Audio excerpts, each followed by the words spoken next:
All right. Wow. How are you? Mm. Yeah, I'm very well.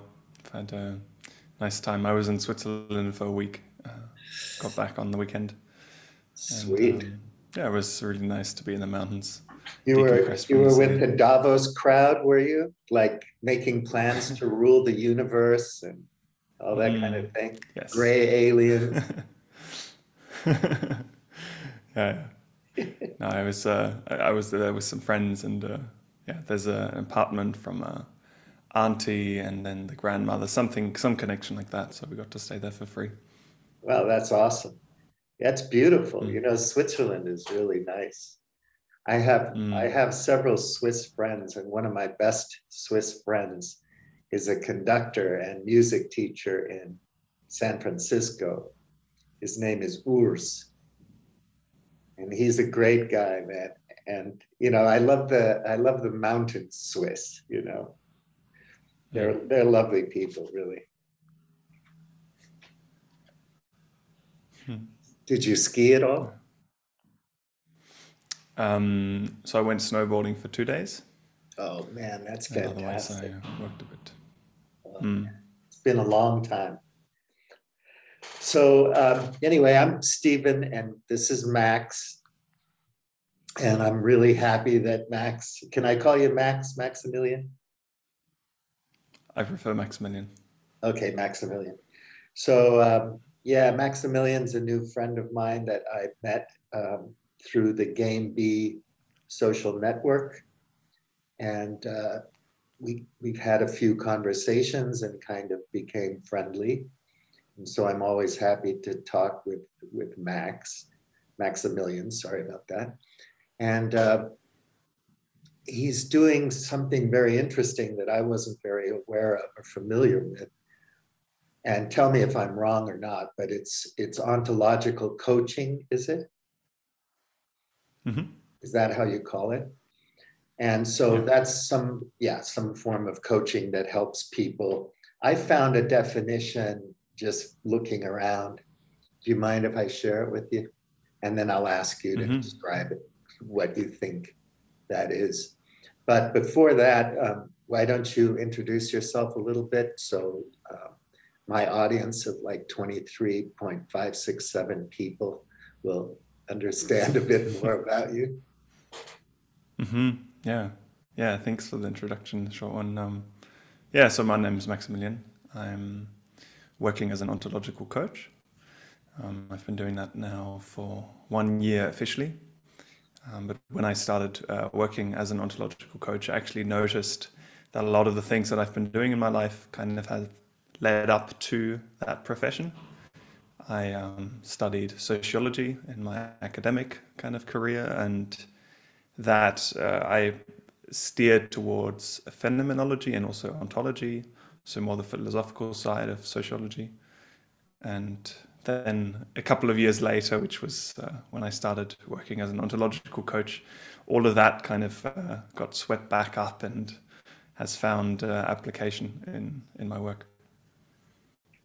I think that's cool because there's a journey there, and it kind of circles around and comes back in through Mm. different avenues into something deeper, maybe, or more important Mm. to you, and then it turns into something that can become a calling or a vocation, and that's very interesting. I love it. I love those kind of journeys where you start off on one path and there's lots of relatable or related avenues around it or domains, and you kind of meander through these different domains and find a certain Mm. spot that feels comfortable, and then frame things from within that and build something out of that.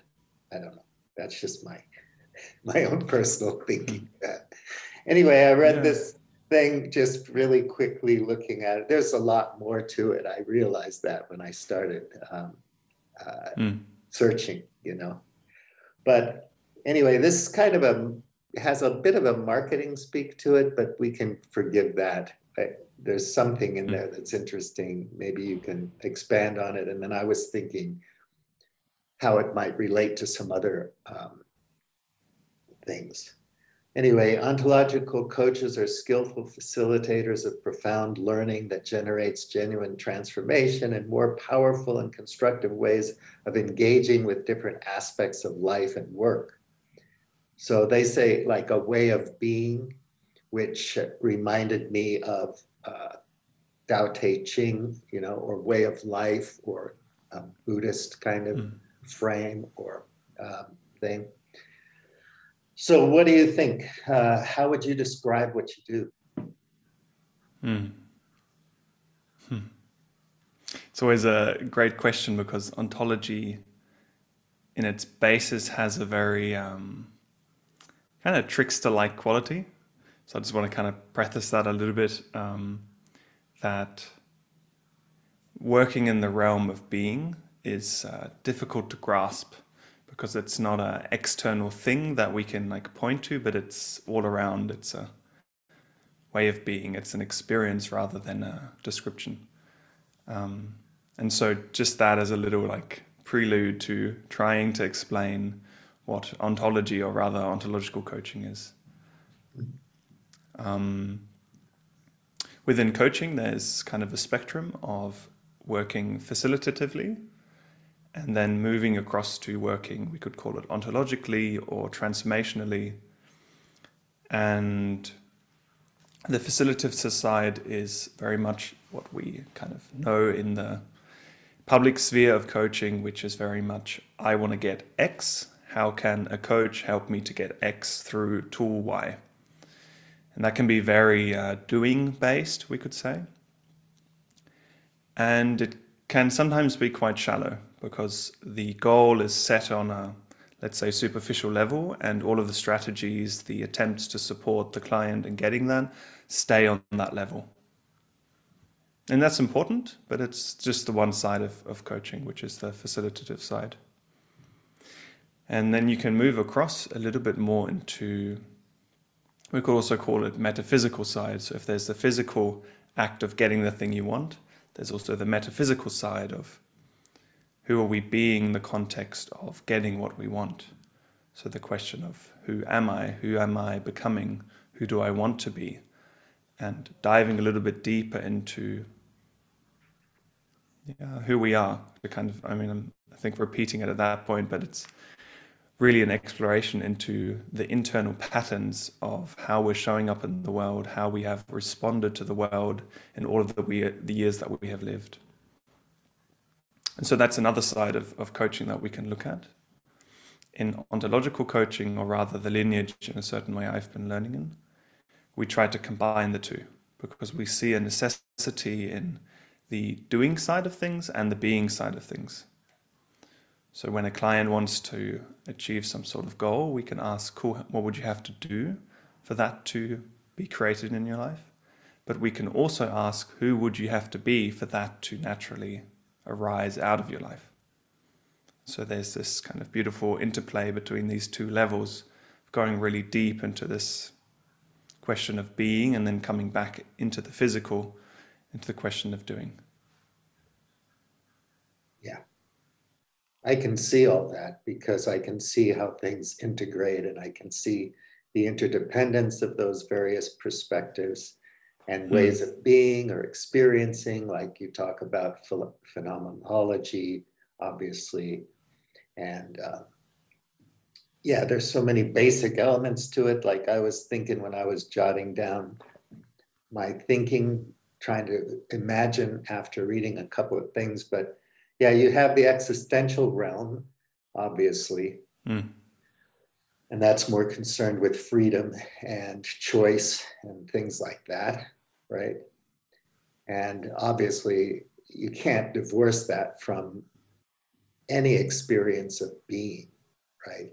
And Sartre wrote that book, Being in Nothingness, right? Which is kind of a challenging book to experience. Sometimes, have you ever read that?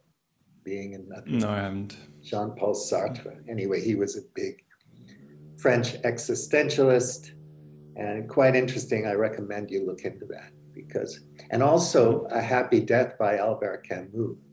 because even though it's considered existential, you know, like the myth of Sisyphus, Albert Camus, and like, why do I roll the rock up the mountain all the time? And it's just going to fall down.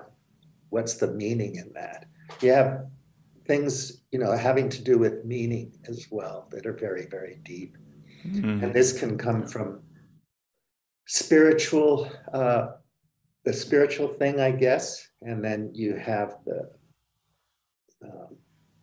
what would you call it? Mechanistic, maybe, or scientific type thing, looking at stuff, perspective or frame or whatever you want to call it. And then you have maybe the naturalistic side of it. How does it fit into nature, or how does it emerge from nature and whatnot? So when I think about ontology, I know it's wrong because I guess it's a really profound field in and of itself. But if I were thinking about coaching from that particular perspective or frame, all of that would come into play. You know, it would have to. So, you know, whatever you call something, like, I think that approach that you're looking at is better, because I don't know about all the schools, like they have so many different cognitive behavioral therapy, how do you call it? Different kinds of approaches to the therapy. And I don't know off the top of my head what they are, but there's a bunch of those. So, you know, it can also be very nauseating and frightening in the sense that once you're learning more and more about yourself or about all of these kinds of things, you get a too much information type of feeling. I would say it would be scary and disorienting. And then you have to somehow bring that back into, you know, your way of being. And then you have states of being, like you were saying, the phenomenological side of things and whatever. So when you're, obviously you can't bring that up, all these kind of philosophical things, you know, when you're talking to somebody who's dealing with profound questions relating to the self and their experiential aspects of self and expressive aspects of self and practical aspects of self and all that. So how would you start off with somebody just who's completely like not thinking about it in the terms that I would naturally think about it? All these things would just pop off in my head. I'd say, okay, I'm ready. Let's tackle all these different things. But what would you do, you know, to warm somebody up to engaging in this process? And then once that's happened, give us an idea of what the process would be. You know, what do you do when you're talking or whatever? Yeah, it's a great question. So the simplest way to kind of access these levels is just to ask the client what they want. And in this question of what do you want, there's a real depth to it. And typically it will start with just something simple. Maybe I'd like a new career, or I'd like to write a book, or I'd like to make X amount of money at the end of the year. Whatever the thing is, the first answer normally is quite mundane, let's say. And I would continue to ask. As an ontological coach, we don't just stop with the first answer. We ask, cool, why would you want that? And so maybe this, if we were to take the example of writing a book, then they say, well, then I would finally be able to express myself. So that in itself is already a deeper answer to the question of what do you want? Well, why would you want to express yourself? Because if I express myself, maybe I can finally be seen for who I am. So now we're already getting into a little bit more of the existential, identity-based questions of being in the world. So then we can ask, what's the experience that you're wanting to have out of that? I want to feel whole. I want to be seen for who I am. I want to know myself deeply. Okay. So the book then becomes a tool and a function to move into those deeper layers of existing and being a body, being a thing in the world that perceives and experiences. And that was a very just simple kind of explanation of that. But of course, the path to it is sometimes filled with much more resistance, much more distortion, or the internal dynamics of the client that have kept them from touching this deeper part of themselves will come up in the process. Right. That's also why we would use. Yeah, I can imagine that, obviously. Once you start asking questions, obviously answers provide challenges and also reveal constraints or difficulties or challenges, right? Yeah. I don't know why for me, but it happened a long time ago. I was often asking myself, what do I want? Why do I want it? And how am I going to get there? So these questions were really fundamental to me. And so in failure, it didn't seem to bother me as much because all those questions were being answered by participating in something or doing something, or like you say, having a goal to write a book or whatever. And even if you fail, you're answering questions along the way if you're looking deeply into those questions. You know, why did I even want to do that in the first place? Why did I like that girl, you know, who broke my heart? You know, things like that. Fundamental experiences, formative experiences. And then you're asking yourself after maybe failure in business or whatever, you know, why did I fail? How am I going to succeed next time and whatever? But then all of this circles back around to a deep thing within yourself, because I always find out that there's a flaw within me. There's something wrong. I'm deficient. You know, I'm all fucked up. And something is holding me back from ideal expression or achievement or whatever. I just watched that movie, King Richard, you know, after seeing, what's his name, Will Smith slap the comedian. Jesus. Then I watched that movie. It's about the tennis players, the Venus and Serena Williams, you know. And I was watching that movie thinking, I don't get how these girls were just so well trained or so willing to be well trained, you know, like who they were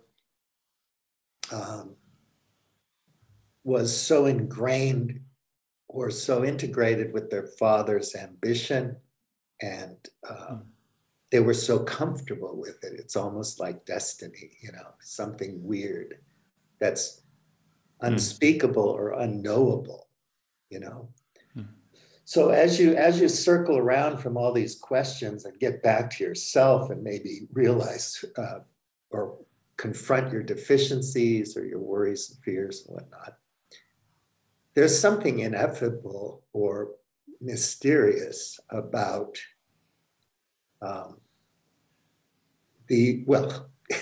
unanswerable questions, right? When somebody runs into the unanswerable question, where do you go from there?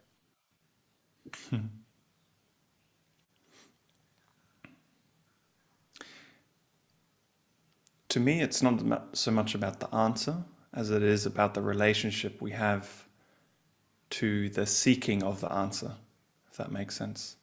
So it's more about the attitude that the person comes into this question and a potential answer or non-answer, depending on how the dice fall.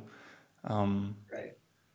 And it's really like the more I'm working in this field, the more I'm realizing and stabilizing this idea of it's all about relationship. It's about relationship to self. It's about a relationship to the world. It's about relationship to our desire, to our problems, our needs, all of those things.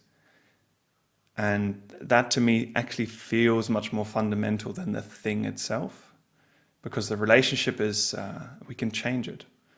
It's something we can get to know and shift, either coming from, on the one side, kind of hate and distrust and not wanting it, and the other side, compassion, acceptance, allowing, and softness. And the object of that is not so important in a certain way. Again, all these things have to dovetail together, I think, because they're so fundamental. So, yeah, I mean, the journey and the relationships and all that kind of stuff. But I still think there's something there that's mysterious that can't be explained. Mm-hmm. You know, that can't be even sought out, but you know it's there. Like, I don't know, like you're in the woods and you feel like you're being watched, and, you know, maybe nothing's watching you. It doesn't really matter, but you sense it, right? Something's going on underneath.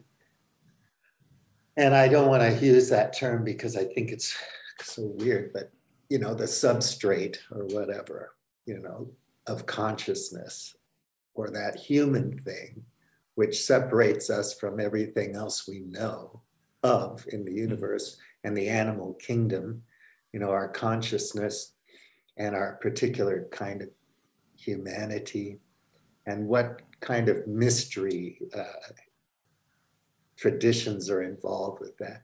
You know, there's a ground in religion, there's a ground in spirituality, there's a ground in science, there's a ground in nature. And there's also a danger in all of those things.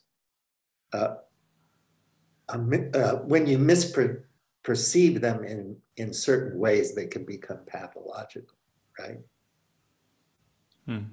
So I think if somebody's really concerned about who they are, what they want, how they're going to get there, if it's an obstacle for them to flow or whatever, what kind of potential pathologies are there that people might have to confront or deal with?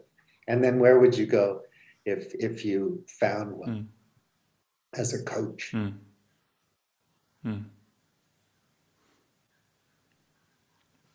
I want to be careful in like generalizing the answer, because I think how an individual gets to that point of like existential, let's say, destability is very unique, and I think needs to be respected, and there needs to be reverence for that process.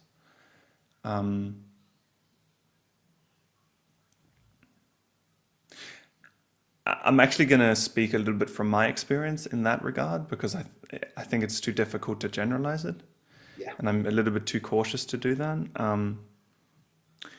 In my experience, when I first started to be interested in self-inquiry and spirituality and starting to meditate a lot, I was unconscious and unaware that I was actually trying to, in a certain way, like leave the world.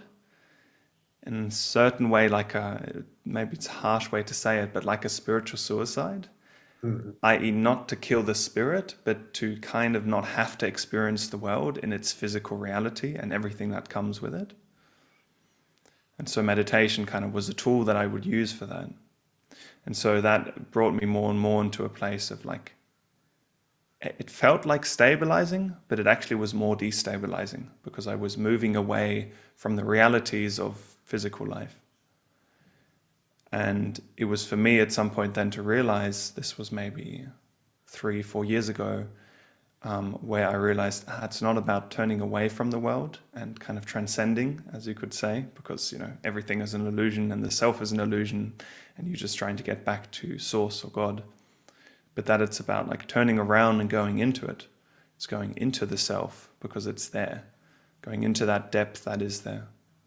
And part of that journey is being in a relationship with everything around me and being a part of this physical existence. And just to clarify, it's not as though I didn't live life before and didn't enjoy life and was active in the physical world, but on an ontological level, that was happening. Yeah. And so if I hear this question of how, pathology that can come up in this realm of existentialism, or this realm of, what is the ontology, I would actually kind of keep circling back to just being with what is here and accepting what is here, dropping into reality. And that's a loaded word, but just simply like feeling the body, feeling the heat, the cold, feeling when we eat an apple, what it feels like, what it tastes like, what it smells like, a certain way to get back to that and then rebuild from there into how we want that experience to be.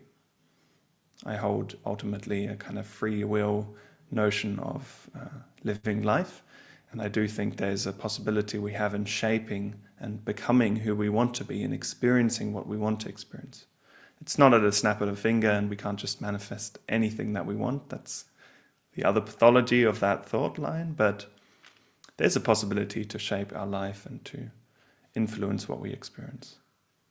So, yeah, that's important, because there has to be, we don't have to be so mamby-pansy or whatever you call it, of, like, I'm hopeful, it's all about hope, but you come to the realization that there are possibilities that you're in control of to a certain degree. Yeah. This is a fantastic thing to figure out when you're in a slump, right? Suddenly it's like, oh yeah, there's some things I can do, and I choices I can make that can shift things, and sometimes you get in a bad slump, you don't even know you have any agency at all. You feel powerless, hopeless, helpless, and sometimes I think that's how we're being trained by consumerism in a way. We think we have all this choice and agency, but we don't. We have a new smartphone every year in a different color, but actually that's not choice at all. We're just acting out a role as a consumer and thinking we need things that we don't. But that's a different thing. But when I was young, I used to think in terms, my term for it was present mind or present mindedness. And this is before I knew anything about meditation on any kind of deep level or practice. But I remember profoundly, as a child sitting in a room watching dust float through the air, in front of a window with a curtain, and just kind of being in awe of watching that for some reason, or just like you say, hanging out in nature and playing and just being fascinated by everything and having this incredible imagination. This is something that, when we lose that, when we lose our imagination to any degree, to me, it's a tragedy, because it cuts out a lot of these avenues for possibilities and potential that we have. And it puts us in all these logical fallacies where we think there's only two choices, or there's not a middle way, or something like that. And I used to think of it as present-mindedness. So if I started to panic or feel uncomfortable, I would say, well, it's kind of cliche, but be here now. Put your mind in the present moment and look around and see what really feels good to you, right? Or what's scaring the shit out of you. And then confront it in some way and realize that you can face it. People need coaching all the time in organizations to have a difficult conversation with a person because they may not be used to it, right?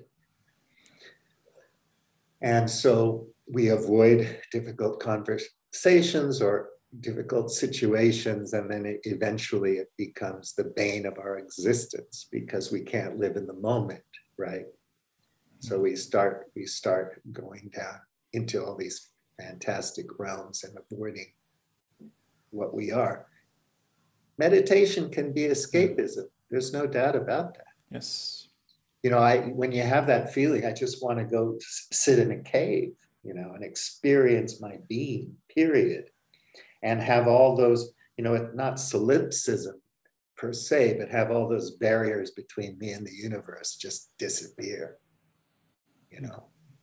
and experience that harmony where there's no reason to harmonize because you're part and parcel of everything. You're like the holographic mind, And in each tiny little subatomic part of you exists the whole universe. Everything dilates, time dilates. I've had those experiences in solitude or meditation or sailing or hiking, sometimes long, arduous journeys like that. Like if you're walking the Hadrian Wall at the, near Scotland and Northern England, and you just decide just to kind of walk all the way. Or people do these long hikes and whatnot. I can imagine they experience a lot of things like that, where everything falls away. But you still have to find a grounding in the world, because we exist in, like you said, in relationship with everything. And I also think people sometimes forget that they have a relationship with nature. And they have a relationship with science, whether they know it or not, and with philosophy and with knowledge and all these different domains, We don't realize it sometimes. And reconnecting with those relationships, or even realizing that we have them, is a profound thing. Yeah, and I really think it's, perception is relationship. There's no perception without relationship. There always has to be two things or objects that are in space for us to have perception. And so, like, dropping back into relationship, it allows for example, the profound dissolving or realization of everything being whole, but it also allows for a different perspective into physical life and how we choose to relate to things. Yeah, shamanistic practices, for example, or like your spirit animal type of thing. And going back to a childlike form of imagination, if you can sit there for a moment, just try to imagine what it's like to be the dog or a horse or a cockroach or a fish or whatever. And having that sense of fascination, just wondering what it'd be like to be there. And of course, then our language butts in. And we start to try to think like a fish. And of course, fish don't think like us at all, probably, but we don't know. It's a profound mystery. Are dogs just humanized because they're around us? Or is there some aspect of dogness that intersects with humanness? And humanism is a huge part of things as well. How do humans relate to the world? So as we become more, we had the Protestant Reformation, and then we all learned how to read because we wanted to have a personal relationship with God, and then we got there, and things kind of evolved into a weird state where we're all Western educated, industrial, rich, and democratic. How weird are you? On the spectrum of weirdness, how weird are you? As opposed to indigenous cultures and so on. So on one hand, I want to see the Balinese be Balinese, or the Lakota be Lakota, or the Hopi be the Hopi, or whatever. Choose an indigenous whatever. On the other hand, I want them to have health care and live to be 85 and have light and books and stuff like that. Eat well and whatever. And health care and all that kind of stuff. Those are all relationships also, and how do you relate? My thinking is, like, I don't know why I think I can relate at multiple levels. Whereas some of my friends tend to think that the only answer to a problem in the world is a bigger military, better nukes, AI drones that can target, precision targeting or whatever. They have an answer, and it has to be like this. And that's all they can see. If you're a shaman from the Navajo Nation or whatever, and you still get in airplanes and you have an education and a degree from the university and whatnot. So what do you think? I don't know. If people are in doing the kind of work that you do with them, at some point, are they better able to integrate these different ways of perceiving things, like you talk about perception, different ways of being, and feel more comfortable in a broader world where there's more complex domains than maybe we're naturally accustomed to from evolution, from an evolutionary point of view or whatever? Yeah. So the practice in a coaching relationship very much is around the client's relationship to themselves. So that really is like the focal point of the work in a certain way. And first of all, in ontological coaching, we make an assumption that there is a self, and that this self is a unique texture or vibration or flavor. It's specific to each person. So we would say that each person has an essence that is distinguishable from other people's essences. And in the work, we do some exercises and speak about this explicitly to find and to have some language to describe this essence. And of course, you know, the mystery, as you've mentioned, is always there. There's always a deep mystery of who we are. At the same time, we can use some signposts to identify and distinguish a little bit what this specific flavor of a person kind of is. And when this relationship to self is, let's say, deepened, improved, widened, there's more compassion for self, there's more understanding of self, there's more understanding of why we act the way that we do.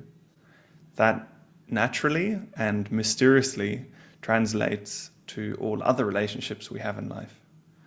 And this is really where it's ontological life coaching. It's not business coaching, it's not relationship coaching, it's not sports coaching, it's life coaching in its truest sense of the word, because it permeates. We start to talk about the relationship we have to things, like the fundamental way that we relate to ourselves and the world. And this, of course, permeates into every aspect of our life, from how we do the dishes to what kind of work we do, how we make money, how we speak on the phone, etc., etc. Do you ever get into mythology and archetypes or any other kind of psychological investigation? I mean, does that ever come up just naturally, or are people interested in that in relation to themselves? You know, because I think of myself as an amalgamation of a lot of different inputs, but obviously, you know, my microbiome and my vagus nerve and my brain and my synapses and cells and, you know, my face, my voice, you know, all of that stuff is undeniable. You know, I was born and I grew up and I made it this far, right? But inside there's all this programming, you know, symbols and cultural aspects and whatnot, you know, beliefs and ideologies. So, you know, you've got to confront ideology as well. That's a part of it, right? Yeah. So, yeah, how big is all of that at the end of the day? Yeah, it's massive, definitely. The question that you're pointing to is, how do we perceive and construct our reality? And there is a connection that we make in ontological coaching between belief, action, and world. So when there's a belief, regardless of if the belief is true or not, regardless if the thing we think is true or not, our actions are true. So maybe we believe that, actually I don't want to make it too political, but you know, we can take any example of COVID was a man-made reality, a bioweapon. If that's a belief we have, our actions will probably be real according to that potentially, who knows, real or not real belief. And so we would start to act into the world and do things in the world and construct the world in a way that is in line with the belief that we have. And when that happens, our world changes. So it's not just a thought that just floats around somewhere, but it actually manifests into reality. So then we construct this reality. Maybe we're then in contact with more groups who think the same. We start talking to people that think the same. We start to see evidence. So just cognitive bias kind of is activated. And then we're in a world that is like our belief, that is based on the belief. And when we see this world, then we say, look, I can see it. This is proof that my belief is correct. Right. So that is like the feedback loop that then enforces it. And of course, that keeps going and grows and grows. And so always in ontological coaching, the basis, and you'll find this in spirituality as well, is noticing. It's the first step. Just to notice, I have this belief. That's already profound, to notice a belief. Right. And then to continue working like, if this is my belief, now I'm noticing how I'm acting because of that. Very interesting. And then we can notice how we construct our reality. I see now why my world is like this. And at this point, we haven't talked about changing it. We haven't talked about shifting it or doing anything with it. It's just noticing it. I like that and a it's lot. At that point, then we can. Yeah, I love that because, this is something now that really makes sense or feels good to me. Because if you can help somebody notice something, they're doing the noticing. They're the ones noticing, Yes. right? And then they articulate it. They explain it. They figure it out. It's not a construct like some magical, mysterious, magical thinking construct or postmodernist thing or whatever. It's just, I see how this was built in me, in my understanding of myself and the world and how I fit into that belief. Yeah, just helping somebody notice something, that's profound to me, I think. Because so much of storytelling, so much of good relationships where you're really in a deep relationship with somebody, you learn something about yourself through that relationship, and you also help people notice things. That's what teaching is. So a big difference between human beings and other animals is that we pass on this information. It comes from the big network, from the hive mind, from the swarm, from the egregore, or whatever. We're slaves to fashion. We have ideologies that we picked up, or education, a certain kind of education, or we were brought up in a certain church or religious belief or whatever. And then I would imagine we notice how that was built or came about, and then various aspects of that. And then we notice that other people have also had that same experience or been subjected to those same things. That's humanizing, right? Yeah. Because you look and you say, oh, okay, well, gee, they're Russians, but they're people like me, and they picked up a lot of things from a lot of different places in a certain kind of way. And I can notice that that's a fact, not controversial or not something that, you can sympathize or relate to or have empathy for or whatever. Yeah. But and I want to enforce this fact of noticing, because I think it's really important in this context that to trust someone to make the decisions that they need to for themselves is something we can only give them when we give them the tools to notice. Because if we don't trust that if they notice the reality, they will act in accordance to their own alignment. If we don't trust that, then we wouldn't want them to notice what reality is. Right. And this is also kind of a shift, right? If I don't trust that you will do the right thing, I'm not going to give you the information so that you can make your own decision. And coaching works very differently, where it says we deeply trust the client And we also said that the coach never gives the answer, never gives advice, because that would be breaking the trust of the client. And so the practice of being in a coaching relationship is to create awareness and notice the things that are there, trusting that the client can choose to change that if they want to, that it lies in their realm of possibility. There was a good scene in that movie I told you I watched, King Williams or whatever it is, King Richard, or I forgot now already. But anyway, the Venus Williams, right? She gets, there's a structure to screenplays, right? The way the beginning, the middle, and the end, and the climax, and the tension, and the conflicts. But it dealt kind of interesting with that in a way, because, her dad had been coaching her for years, since childhood. And she had a lot of coaching, obviously, but he was also really focused on education. Venus Williams is multilingual. She's a businesswoman now. Very well-rounded.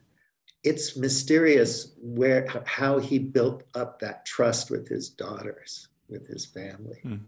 And then he was overbearing. And, as dads and coaches can be sometimes when you're trying to achieve certain goals that are like overt out in the world type things. But then she gets to this moment in the story where the wife tells the husband that she trusts him, even though she disagrees with him and he's stubborn and he's not getting it, that his daughter has to make certain decisions by herself on her own. And that if he can't trust her to do that, there's something really, really badly wrong with that. It's really a good part of the story. It's the best part of it, actually. But there's a not an epiphany, but a realization, I guess people have when they realize and decide that they can trust somebody, and that it's better to do that, Yeah. So on a bigger level, like, we don't want to be political, I get that. But, when you're creating supervillains in your world to fight and to blame things on, you're not getting it, They're just people. They're not supervillains. And the way we interact with them affects how they behave as well. And it affects how we behave. And trust is so huge. If you don't trust institutions, you have nothing. You don't have civilization. You don't have what we have now and have had for centuries. If you break trust, like the problems in the media and sense making and all of these things we follow, like the Consilience Project and whatnot, there's a huge lack of trust there. And I guess it all starts with your own sense of being. Can I be the kind of person who trusts? And like you said, a relationship with myself, with oneself. Do I trust myself to make the right decision?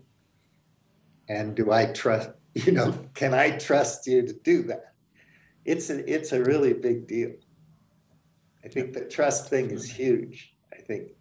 I don't see how one can be oneself really without that. Yeah. So much. And it's so much of the work that I do with my clients implicitly, though. I mean, sometimes it becomes explicit and the term trust, is in the space. But a lot of the time it's implicit, because every time that I pose a question that comes from getting, how do I say it? Like, if I put you a choice, if I ask you a question that in a certain way demands a yes or no, right? Like, would you like to work with me? Would you like to have another session? Would you like to have a meditation before we start working? Do you need anything? Is there anything you need from me? Is there anything you need from yourself? Any of these questions that are putting the client at choice then practices this notion of trust, because they have to then choose what they want, with the consequence that if they choose something they don't want, that is a reality. I said yes, but actually I meant no. Aha, cool. How and what would we want to work on for that to be clearer? And then trust comes back into the picture. And also now we're talking about a whole suite of communications skills. Yeah. You know what I mean? Yes. Active listening. And, well, there's so many things. I mean, when you talk about communication, right? I mean, you can read a dozen books on communication and practice really hard and still not get it, and still not do very well at it. And that takes a lot of practice. Yes. Right? So, yeah. And then the things that come through the practice of good communication, right? Because all those preambles, it's amazing. You know, somebody would, I think some, like Venus, I'm sorry to go back to the movie, but she's like really thankful that she was given trust, right? It's a huge gift, gigantic. And that trust couldn't have come about the way it did without the communication, because that's the way we are. We communicate. And even with the outdoor cats that we have here that aren't domesticated fully, but they trust us. And we have boundaries, but you can sense that they appreciate and they trust a little bit in their own cat kind of way. And we do too. And there's a relationship there, even though it's between a cat and a human. Yeah. And there's communication there, even though it's cross species. And I think we can experience communication with nature and the spirit and all these kind of things. Yeah. But that's huge. And that's a big load of skill sets. Yeah. And to simplify it as well, like trust is a state of being, right? So it's not necessarily what we say, you know, just as you explained with a cat, you're not speaking, but you're still able to communicate trust towards the cat, and the cat is able to recognize and feel that. And so as complex as it can seem, and, you know, bringing ontology as a word or big philosophical concepts into the space can make it very complex and big structured. But ultimately it's not. Ultimately it's getting actually back down to just being in trust, let's say. And right. So then the question becomes, how can we be in trust on a feeling level, coming from the heart potentially, rather than an understanding of what trust is and then just communicating like, yes, you're allowed to do this, but, you know, not the feeling and the being of trust in it. So that again is another, and that's kind of the mysterious part of the work, where you're using language to kind of get away from language, but language is still a really beautiful vehicle to do that. And it's at that point when you try to like understand this, the beingness of life, that it gets really confusing and it's difficult to speak to, and it has to just be experienced. Right. And you know, that's I don't mean to be flippant, but like it takes a lot of cold reading to develop an intuition.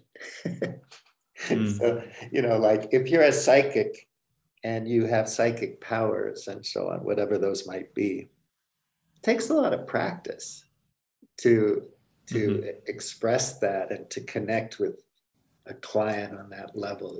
I don't care if you believe in that or not, it doesn't matter.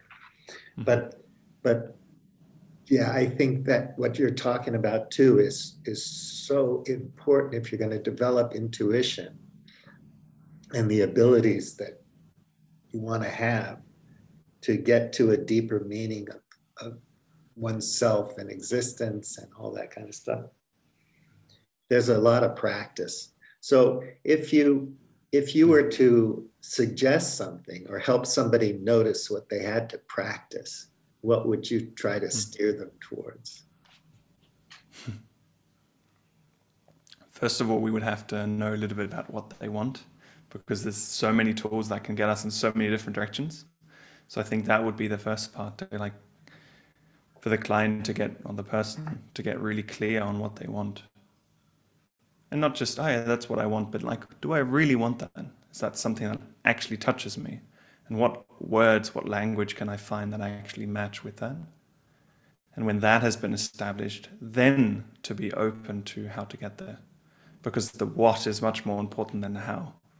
Like me specifically, and there's a lot of people in the world, and I think that has to do with Western culture, we steer into finding out the how before we actually really know the what. So, we figure out the different systems and try to get the right political structure and the right technical expertise before we really know what we're doing this for. So that would be, I think, my clarity of intention, advice. clarity of where the desire comes from. Is it something you truly desire from a deep well of oneself, or is it something that you're just, if it's a want that you just got from, the culture? I always say people are slaves to fashion. There's another thing I bumped into, which I'll just bring up just for fun, kind of a little crazy break, because you kind of got to that technocratic aspect of things, scientific or technocratic or mechanical, engineering. Dude, we can engineer our way out of all the problems we have right now. We just need the will to do that, man, and invest some money. We have to figure out a way to make money, engineering our way to a better future, this kind of thing. I don't mean to be flippant, but, it's kind of, I sometimes think that's so silly, right? Peter Thiel is going to take his 0 to 1 and go build an island, and it's going to be somehow socially engineered and psychologically engineered and engineered to be some kind of a paradise. But I'm not a utopian. I don't believe in utopia, but, I'm going to build an island that's a utopia. Personally, I wouldn't know how I could be myself in a world like that. I don't know about a Star Trek kind of world where everybody kind of agrees on a bunch of fundamental values that kind of allow for individualistic self-expression to also be integrated and coherent in a social sense, right? So, but that's what I want, hopefully, for the world. But for myself, I have to have all of those things deeply fitted together before I can even imagine that, right? Because so many things are really holding you back. So anyway, I ran into this thing called ontological engineering. So it's a computer thing. And it kind of folds into a lot of the lingo that some of the game B people use. But so it's composed of, ontological engineering is composed of, pardon me for reading, but so on the organizational part, you have a mission, you have requirements, objectives, goals, and scenarios. So you're already thinking scenarios, right? And that's connected on the right side to function.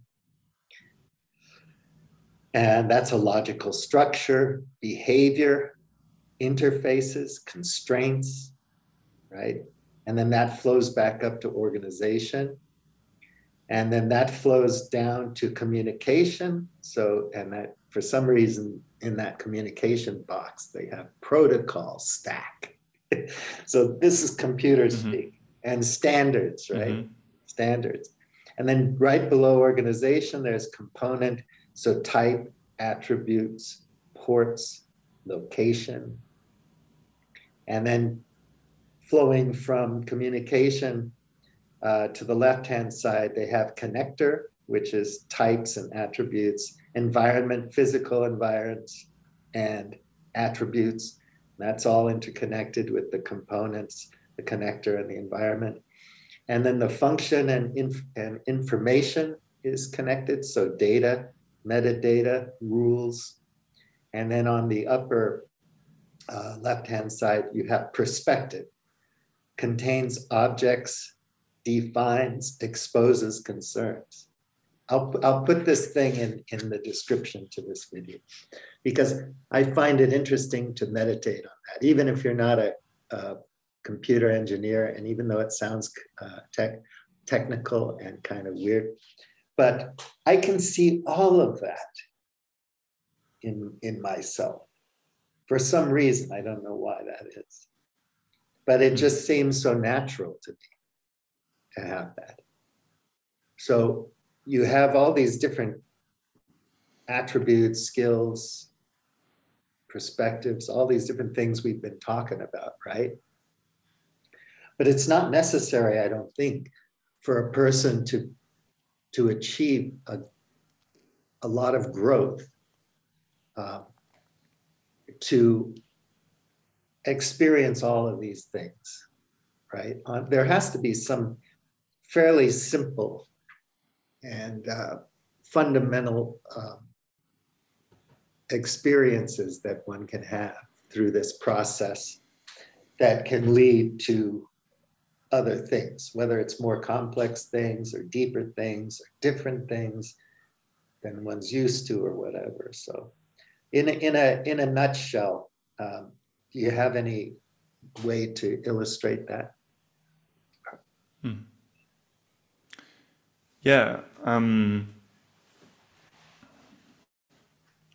In the lineage that I have learned through, we use a saying which is being a clearing for, which is to say, if us speaking here, I get a sense of you, that you have a drive, a depth of clarity, and a creativity. It feels like you're playing in the different realms and you're weaving in and out of different areas.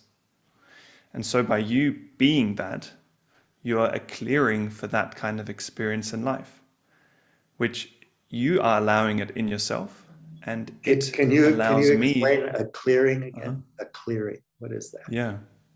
Explain Yeah, that. so so I'll explain, because it's a relational term.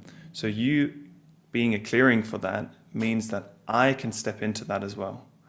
Because you are allowing yourself to do that, you're allowing yourself to have those qualities, you are creating a space for others to also have that experience. Interesting. So this is causing me to be like, oh, okay, if I'm speaking with Stephen, he's really allowing me, and he's modeling to me, I can feel it, that I can be clear, I can be driven, but I can also play in that. I don't have to take it so seriously. Okay, so this is an experience like Maximilian, I'm having, like, okay, because I typically want to be really exact, maybe a bit of my German culture is coming into this, and it's like, actually, I don't have to, I can do both. So even while we're speaking, you're being a clearing, you're modeling the being of playing in the field of exactness, if we want to call it this. Wow, I like that language, and I like playing in the field of exactness.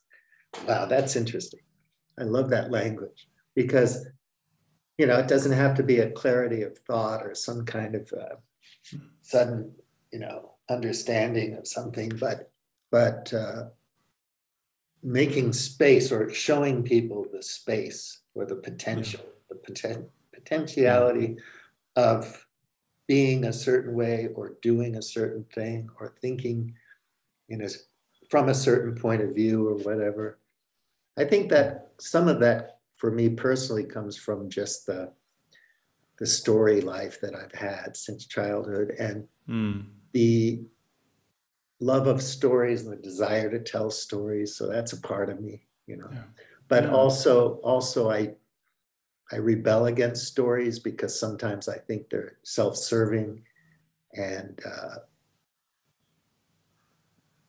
self-serving, I guess. Not authentic, or not purposed to provide a clearing, a way to play, but that's something. And what that, go ahead. What that shows, just to deepen that, like, of course, naturally you would be concerned about that, because that's a deeper part of you, right? If part of who you've been in this whole life has been telling stories, let's say, you naturally are concerned about what we can do with stories that you don't want to happen, how we can manipulate with stories. right? Where someone who doesn't have that deeper in their being, that's not a topic. They're not so close to it. It's not the air they breathe. Mm-hmm. And also just to simplify even more this concept of a clearing, when we see a child play on the playground, they just have so much joy, and it's light and it's easy, and you can see they're not thinking about it, they're just doing it. And then everyone around it who looks at this child starts smiling, right? Yeah. They suddenly are allowed to be in a similar mode. I Look see. at, what a beautiful little child playing there. And then suddenly their energy is activated in us as well.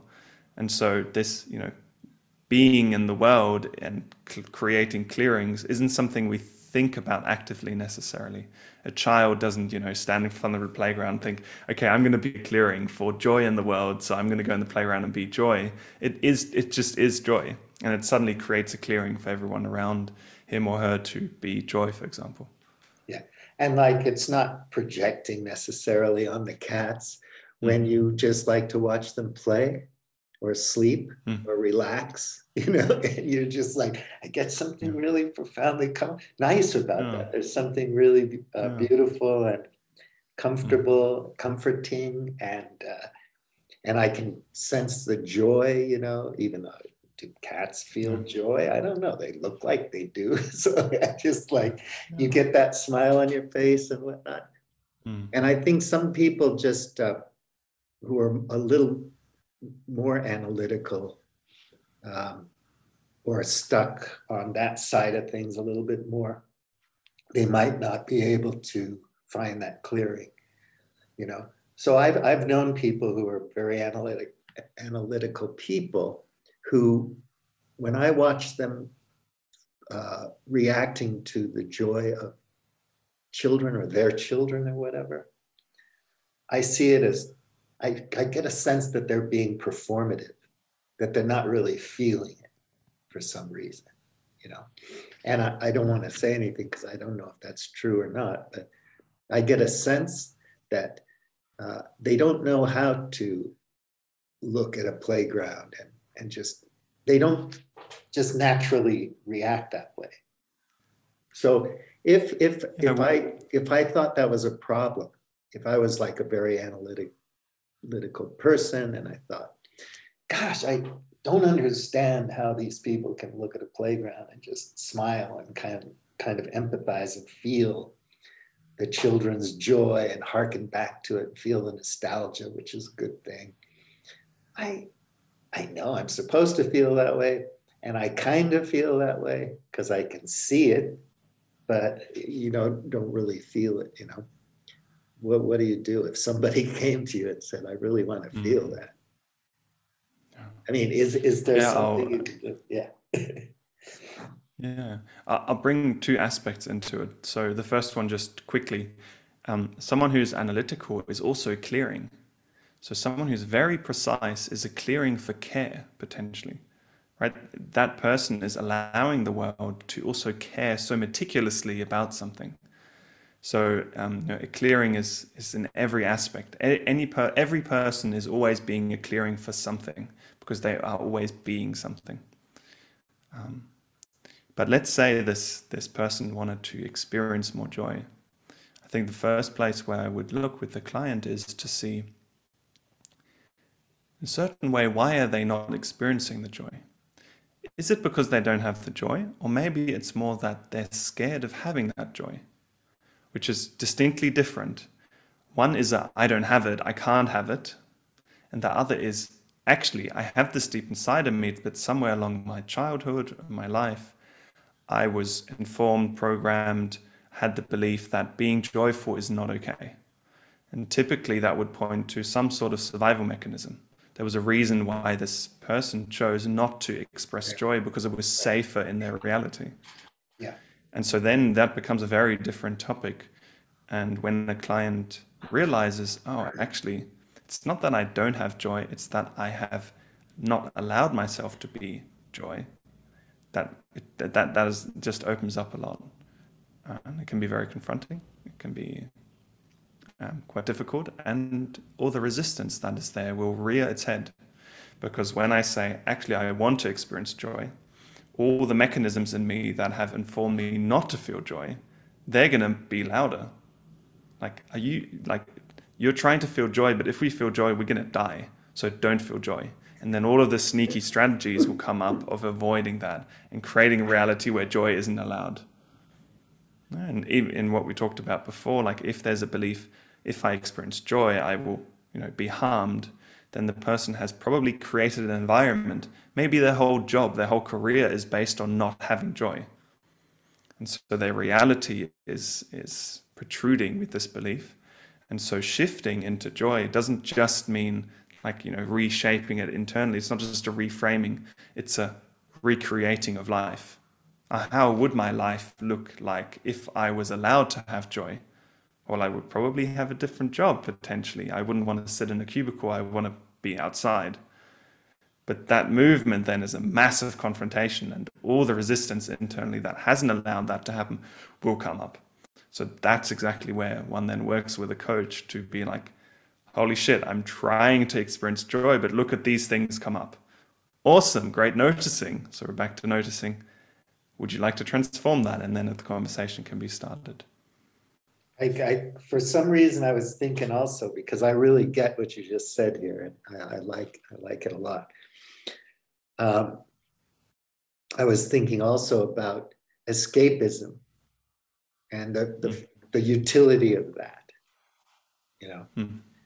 not just escapism in a negative sense, where you're trying to avoid reality, but in a creative sense, right? Because when I was young, I had very nice parents, right?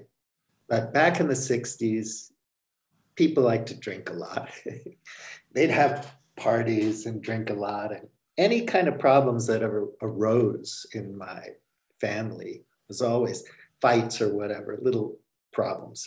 Didn't have any big ones. I was lucky. But it always kind of came through that, this kind of, we're all excited about life and having fun and getting really drunk. And then it leads to a certain crash, and then into a fight or a confrontation. When you're a kid, it can be really scary, and you're like, oh boy, the parents are back home from work and they're drinking vodka, oh shit, what am I going to do? And when I was a kid, I would watch some of the Who's Afraid of Virginia Woolf kind of confrontations between my parents. And I trusted them. I knew they loved me and they were good people and they loved each other. So it wasn't like so abusive that you're just in a horror story. But I would just take a step back and direct it, just think about the characters and what's going on and how I would shoot it. Would I have a wide shot here, close up, what would the music be like? And I would pull myself out of it a little bit.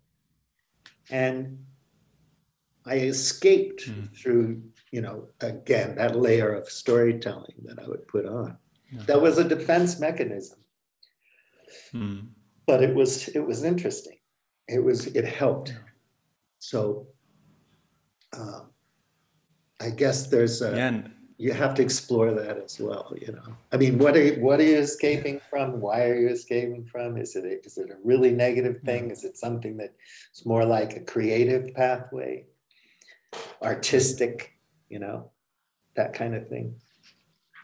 Because you can escape into art and just disappear, Yeah. It's beautiful what you're bringing into the space, because it's exactly how we work with essence.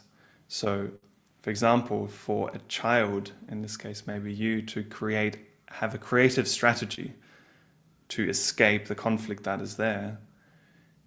Once we realize the creativity of it and the depth of that, it's not like we would say, oh, that's a survival mechanism, to be escapist with creating a story.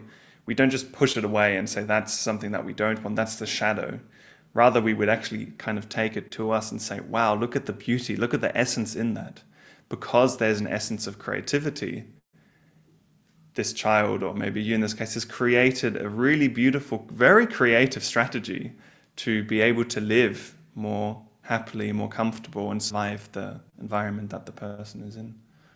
And so it's even in this example of this analytical, very caring person, we wouldn't say, cool, get rid of the analytical, caring side of yourself, but let's actually move into that and allow it to open up, not as a survival mechanism, but as your essence. Right? Like care is the basis of that. Oh, okay. I see.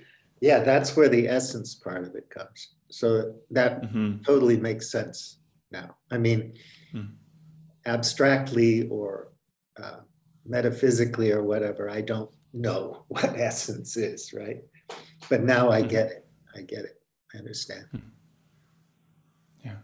Yeah, and this is the for me, on the one side, the frustration, but also the beauty that I'm trying to understand and explain it through language, but it doesn't work.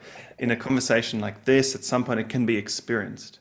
And right, like you sharing from your childhood and from your essence in a certain way is the connection needed to for that to drop in. Actually, I'm coming from my creativity rather than from some, survival mechanism. The basis of it is creativity.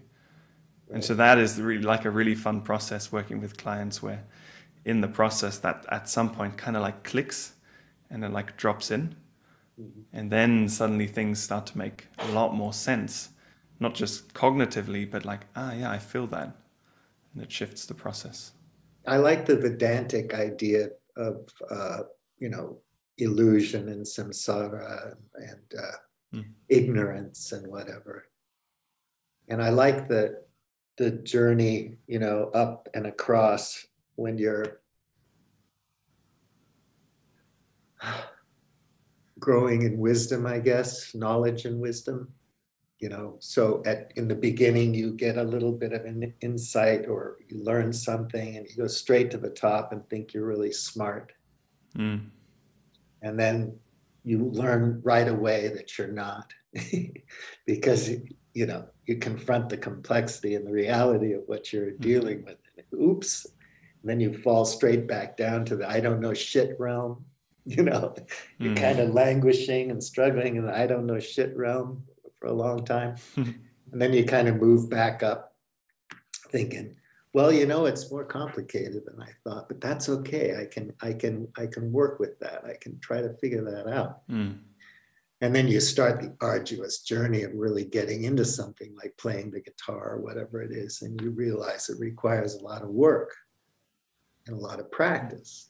I mean, it just doesn't come that easily. And it may take a lot of effort to get there.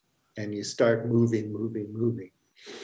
And then you get to a point where maybe you have some mastery, a certain degree of it in something, or maybe you've cleared something or you've become aware of something or allowed something or whatever. And then you get to that moment when finally you kind of sense the flow and maybe you're kind of experiencing what it might be like to be wise, but you immediately know after that you can't be. Wisdom isn't like that. And you say, hey, it's complicated. It's this journey never ends, And even when I'm dead, it doesn't end. Whether you believe in an afterlife or not doesn't matter, So, yeah, I think that's interesting because if you can be that way, where that arduous, sometimes horrific, difficult, painful journey of learning whatever you have to learn, when you get to the pinnacle of that, you realize you're nowhere near and it doesn't matter. It's okay. That's a huge thing, I think. I don't know how that works with what you do, like the wisdom thing. I get so annoyed with the gurus and the intellectual influencers and whatever. They always tend to get to a certain point and then they get stuck. And I notice they're stuck. But people who are still on the journey are just trying to get to where they think they are, the guru, the master. And that's not a facilitated process like what you're talking about, which is what I would prefer. from a relationship, from a journey of self-awareness or understanding or skill, you know.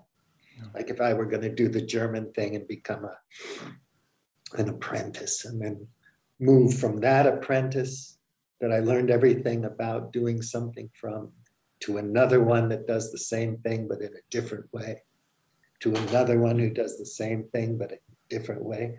And then suddenly I have apprentices under me and I'm teaching them in a totally different way. And it's all good, and there's a lot to be absorbed and experience and learn from that. And when you let them go, they know they don't know shit and that the journey just began. And soon they're going to have the responsibility to be in relationship with their students or their apprentices and bring them up to a certain level where you can push them out of the nest. And they're going to be fully formed, healthy, hopefully good human beings that can provide value to the next generation or the next person that's interested in it, you know. So that wisdom journey kind of thing. Yeah, and I think the key in that, which you're speaking to, is in a certain way the unattachment to what has been learned. And I think a really deep teacher will hold that in their being, that they're aware that yes, this is a tool that, you know, the apprentice is learning, but it's not the way. It's just a way that is current and kind of being used at the moment.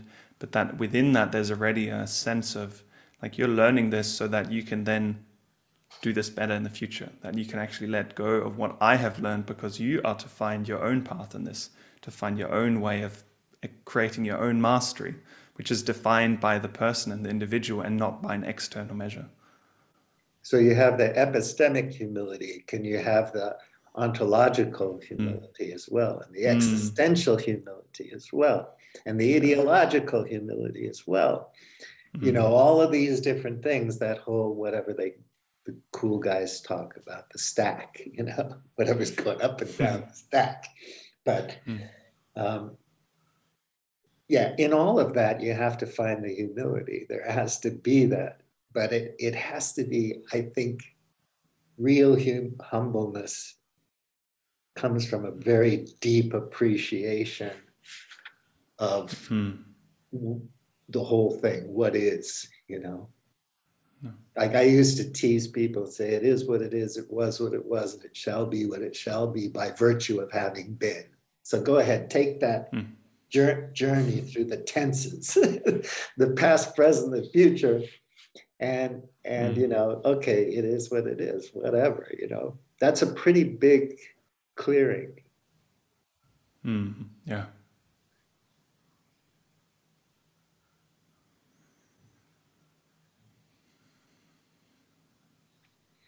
I guess we'll pause and stop there. What do you think? Yeah, it feels good. Because there's a lot going on here, and I really like it, and I appreciate it. Wow, I'm so fortunate to have had this conversation with you because, yeah, it's brought things into perspective, and it's made things more clear about what it is you do. And I think it's an important thing for people to engage with. I think, yeah, it just sounds exciting and interesting to me. So I wish you all the best in practicing this, and I see it as your calling. And I'm really, really fortunate to talk to you. So,